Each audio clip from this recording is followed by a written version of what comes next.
हरे कृष्णा, राधे राधे। तो आज इस वीडियो में हम अपनी राधा रानी की बहुत ही प्यारी सी कथा सुनेंगे। जैसा कि इससे पहले वीडियो में मैंने आप सबको कहा था कि मैं नेक्स्ट वीडियो में हमारी लाडली की एक बहुत ही प्यारी सी कथा सुनाऊंगी। तो चलिए हम अपनी कथा को स्टार्ट करते हैं। परंतु कथा शुरू करने से पहले मैं आप सबको राधा रानी के सेवा विधि के बारे में कुछ और भी बताना चाहती हूँ। जैसे कि कई भक्तों के मन में ये प्रश्न भी आता है कि हमारे राधा रानी का विग्रह है तो हम उन्हें चुन्नी उड़ाएं या ना उड़ाएं। तो देखिए, वो आपकी अपनी इच्छा पर डिपेंड करता है। वो हमारी छोटी सी बच्ची हैं, हमारी लाली हैं। अगर आप अपनी राधा रानी को चुन्नी उड़ाना चाहते हैं तो आप उड़ा सकते हैं। अगर आपका मन करता है कि नहीं, आप नहीं उड़ाना चाहते, तो आप नहीं भी उड़ाइए। ऐसा कुछ भी नहीं होता कि ज़रूरी नहीं है कि उन्हें चुन्नी उड़ाना ही उड़ाना है। परंतु अगर आपके पास युगल सरकार है, युगल सरकार की राधा रानी है, तो आप उन्हें चुन्नी ज़रूर उड़ाइएगा। अगर आपके पास बाल राधा रानी का विग्रह है तो वो आपकी अपनी इच्छा पर डिपेंड करता है कि आप उनके सर पर चुन्नी उड़ाएं या ना उड़ाएं। तो कई हमारे जो भक्तजन हैं, जिनमें खासकर पुरुष हैं, उनके मन में ये प्रश्न भी आता है कि हम पुरुष हैं तो हम राधा रानी को स्नान नहीं करा सकते, क्या हम उनका श्रृंगार नहीं कर सकते।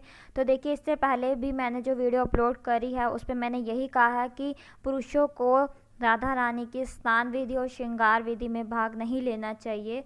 तो देखिए, मेरा मानना तो यही है कि पुरुषों को स्नान विधि में और श्रृंगार विधि में भाग नहीं लेना चाहिए, क्योंकि जो हमारी राधा रानी है वो भी एक लड़की हैं और उनके साथ हमेशा सखियां ही रहती हैं, उनकी सेवा सखियां ही करती हैं। आप केवल और केवल पुरुष उनकी स्नान विधि में और श्रृंगार विधि में भाग नहीं ले सकते, किंतु उनकी पूजा पाठ कर सकते हैं, उन्हें भोग लगा सकते हैं, उन्हें घुमाने लेकर जा सकते हैं, उन्हें सुला सकते हैं। किंतु स्नान और श्रृंगार विधि में मेरा मानना यह है कि आप पुरुषों को भाग नहीं लेना चाहिए।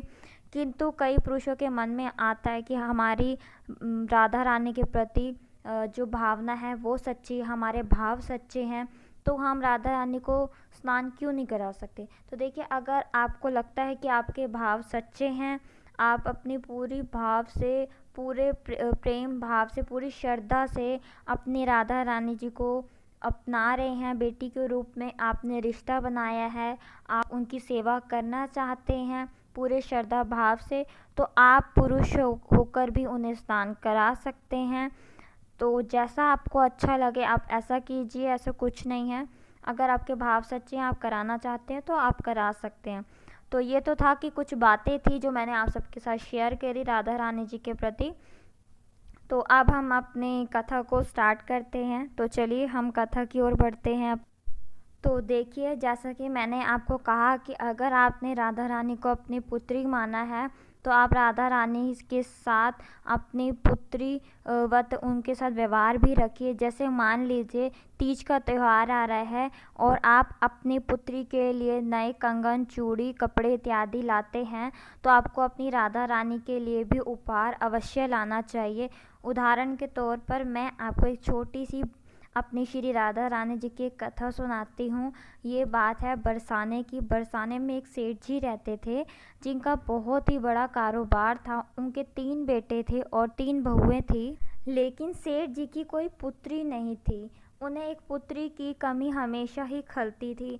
एक दिन उनकी भेंट एक महात्मा जी से हुई, तो उन्होंने श्री राधा रानी जी का बाल स्वरूप सेठ जी को भेंट करते हुए कहा कि चिंता क्यों करते हो, देवी राधा जी को अपनी पुत्री मानकर इनकी देखभाल करो। अब सेठ जी खुशी खुशी बाल राधा रानी जी को अपने घर ले आते हैं और उनकी पुत्री वत सेवा करने लगते हैं। सुबह दुकान पर जाते तो राधा रानी जी को बोलकर जाते कि पुत्री, मैं दुकान पर जा रहा हूँ, अभी आता हूँ। रात में राधा रानी जी को सुलाने के बाद ही आराम पाते। खैर, धीरे धीरे दिन बीत रहे थे। एक दिन कोई त्योहार आया तो सेठ जी की बहुओं ने मनिहारिन, जो कि चूड़ी बेचने का काम करती थी, उसे बुलवाया। मनिहारिन आई और 3 बहुओं को खूब सुंदर सुंदर चूड़ियाँ पहनाई। चूड़ियाँ पहनाने के बाद मनिहारिन ने बहुओं से पैसे मांगे, तो बहुओं ने बोला कि पैसे दुकान से ले जाना। जब मणिहारिन उठने लगी और बाहर तक गई ही थी, तभी एक छोटी सी बच्ची पीछे से आई और बोली, मुझे भी चूड़ी पहना दो। तो मणिहारिन ने उसे भी चूड़ियाँ पहना दी। जब उसने पैसे मांगे तो वह लड़की बोली, जहाँ से भाभीयों के चूड़ियों के पैसे लोगे वहीं से मेरी चूड़ी के पैसे भी ले लेना। मणिहारिन ने सोचा शायद सेठ जी की कोई रिश्तेदार आई है। वो दुकान पर पैसे लेने के लिए पहुंची और सेठ जी से कहने लगी, चूड़ियों के पैसे दे दो। सेठ जी ने तीनों बहुओं के हिसाब से पैसे दे दिए। वह बोली, 3 नहीं 4 लोगों को चूड़ियाँ पहनाई है। एक लड़की जो रिश्तेदारी से आई है उसने भी चूड़ी पहनी है। सेठ जी ने घर पर फ़ोन किया और बहुओं से पूछा, क्या घर पर कोई आया है? तो बहुएं बोली कि नहीं, घर पर तो कोई भी नहीं आया है। तो सेठ जी ने ना तो मणिहारिन को चौथे जने के पैसे दे और बल्कि उसे डांट कर भेज दिया कि ज़्यादा पैसे लेने के लिए तुम झूठ बोल रही हो, तुम्हें शर्म नहीं आती। तो सेठ जी शाम को घर वापस और राधा रानी के पास गए, जैसा कि उनका नित्य नियम था। तो उन्होंने देखा कि राधा रानी का चेहरा एकदम उदास पड़ा था और सारी की सारी चमक उनके चेहरे से गायब हुई पड़ी थी, जैसे मानो कोई चांद कांतिहीन हो गया हो। सेठ जी भी एकदम परेशान हो गए। कुछ समझ नहीं आ रहा था कि हंसती मुस्कुराती श्री राधा रानी जी का चेहरा एकदम उदास क्यों हो गया। उस रात सेठ जी बिना खाना खाए ही सो गए।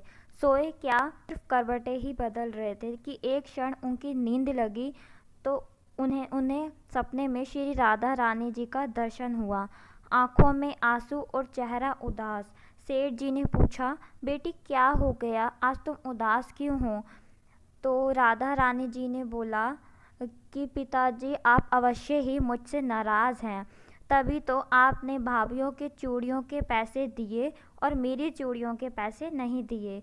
यही सोचकर आज मैं बहुत उदास हूँ। तभी सेठ जी की नींद टूटी, लेकिन आंखों में से आंसुओं की धारा नहीं छूटी। भागे भागे मणिहारिन के घर पहुँचे और माफ़ी मांगने लगे और बोले, तुम कितनी किस्मत वाली हो, तुम्हें साक्षात राधा रानी जी का दर्शन हुआ है। तुमने उन्हें अपने हाथों से चूड़ियाँ पहनाई हैं, जबकि मैं अभागा हूँ, जो कि एक पिता होकर मैं अपनी पुत्री को भूल गया। तो देखिए, ये तो थी एक छोटी सी कथा हमारी श्री राधा रानी जी की, जो मैंने आप सबके साथ शेयर करी।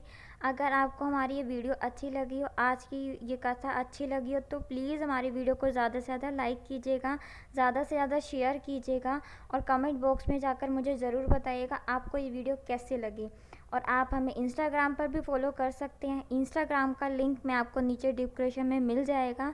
तो चलिए मिलते हैं नेक्स्ट वीडियो में नए टॉपिक के साथ। तब तक के लिए कृष्णा, राधे राधे।